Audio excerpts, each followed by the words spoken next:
Christopher Hollowell. Come on up, Christopher.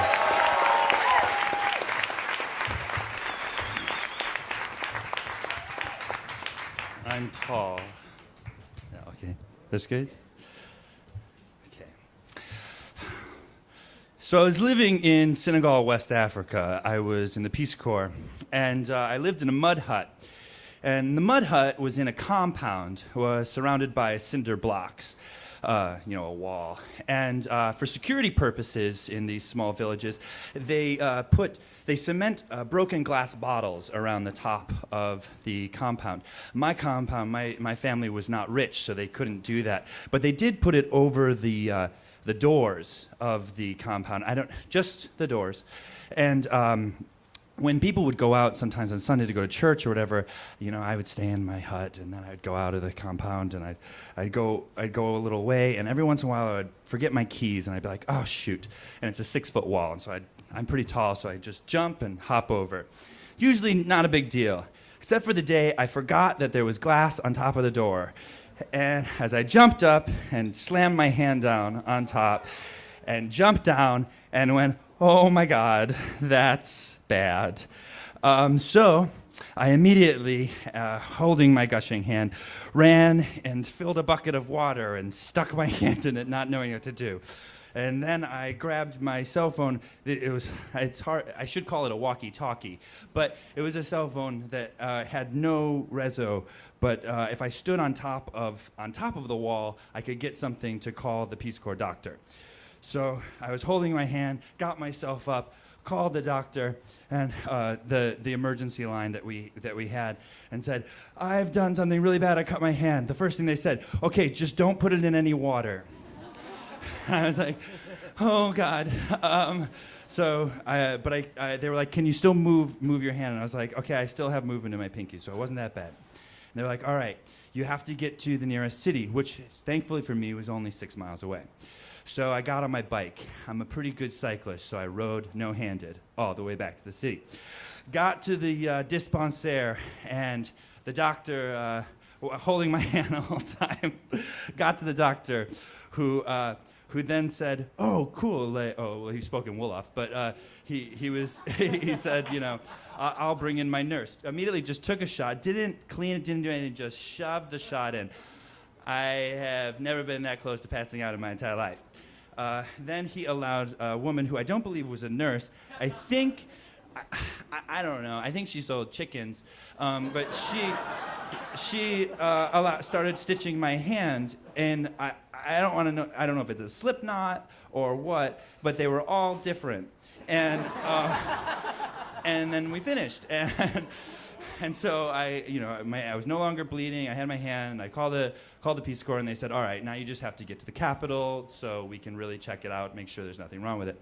So I found a car. It takes a couple hours, all this stuff.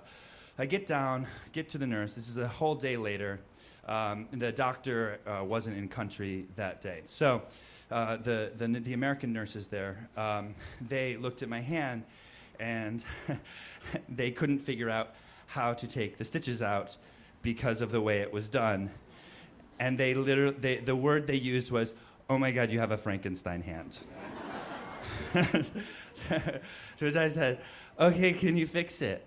And they said, we're gonna need 2 days for the doctor to come back. So you'll have to stay in the ward. So I was just sitting in the ward, and nothing else was wrong, just my hand. It hurt a little bit, but they gave me some painkillers. And so I'm just hanging out in the capital city, and I was got a little anxious after a day.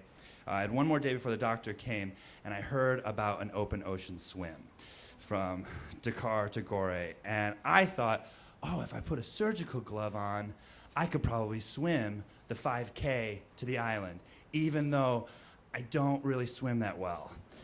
I mean, I can swim, but I wasn't a swimmer. But I was young. I mean, I'm still young, but I was young. The confidence of youth. So I went down and signed up and decided to do it. Start out. They give you a cap. Had my surgical glove on. I was like, freestyle stroke. Everybody starts out. It's me, me amongst all Senegalese and maybe like 2 Frenchmen. It's about 100 people, and like I stood out like a tall white sore thumb, with a really sore hand, and I hopped in the water. I'm freestyling for about 25 meters until I started doggy paddling for about another 50 meters. And then I was like, okay, maybe a little bit of backstroke. So I'm backstroking. And then I realized I was a mile and a half out and I was all alone. And then it started to rain and the waves came and I could no longer see the island or the shore. And I was like, oh my God, you've done it. This is it. But I decided to keep going, just keep swimming. And I saw the island again. And I got around the edge. And I got to the end, and the moment my feet touched the ground, I went, oh God, and collapsed. And two guys came in and grabbed my arms and took me out. This is granted 3.5 hours later for a 5K swim. I was not a very good swimmer. And I was like, oh my God, I'm so hungry. And at the end of this sponsored race, they had Red Bull and like amazing pork sandwiches. I'm a vegan. Ugh.